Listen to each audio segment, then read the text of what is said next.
உங்களோட TSH thyroid stimulating hormone அதாவது T3 T4 நார்மலாக இல்லை, அதனால நான் டாக்டர்கிட்ட போனேன், எனக்கு மெடிசன் கொடுத்தாங்க, நான் அந்த மெடிசனை சாப்பிட்டுக்கிட்டு இருக்கிறேன் அப்படின்னா இப்போவே அந்த மெடிசனை ஸ்டாப் பண்ணிவிட்டு இந்த வீடியோவை ஃபுல்லாக பாருங்கள். அப்படியே இந்த மாதிரி யூஸ்ஃபுல்லான கண்டென்ட்க்கு நம்ம பேஜை ஃபாலோ பண்ண மறந்துடாதீங்க. Thyroid problem life style disease, அதை ஈஸியாக நம்ம க்யூர் பண்ணிடலாம். எப்படின்னு கேட்டிங்கன்னா நம்ம லைஃப் ஸ்டைலையும் டயட்டையும் சேஞ்ச் பண்ணாவே போதும். நான் சொல்கிற இந்த 4 விஷயத்தையும் உங்கள் டயட்டில் ஆட் பண்ணிக்கிங்க.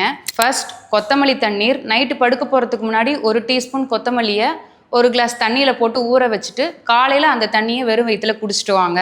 2வது, பிரேசில் நட். நைட்டு படுக்க போகிறதுக்கு முன்னாடி 1 to 2 பிரேசில் நட் எடுத்து தண்ணியில் ஊற வச்சுருங்க. காலையில் எழுந்து சாப்பிட்டுவாங்க. 3வது, முருங்கைக்கீரை பொடி. 1 கிளாஸ் தண்ணியில் 1 டீஸ்பூன் முருங்கை பொடி, அதோட ஒரு எலுமிச்சப்பழச்சாரை புழிஞ்சு விட்டு ஒரு 11 o'clock பக்கமாக இதை குடிச்சிட்டு வாங்க. 4th, ashwagandha tea. இதை மதியம் சாப்பிட்டதுக்கப்புறம் குடிச்சிட்டு வாங்க. இந்த 4 உணவையும் ஃபாலோ பண்ணிங்கன்னா உங்கள் தைராய்டை ஈஸியாக ரிவர்ஸ் பண்ணிடலாம். அஸ்வகந்தா டீ ரெசிபியை நான் கேப்ஷனில் கொடுக்குறேன், செக் பண்ணிக்கிங்க. இந்த வீடியோ யூஸ்ஃபுல்லாக இருந்துச்சுன்னா சேவ் பண்ணிட்டு ஷேர் பண்ண மறந்துடாதீங்க.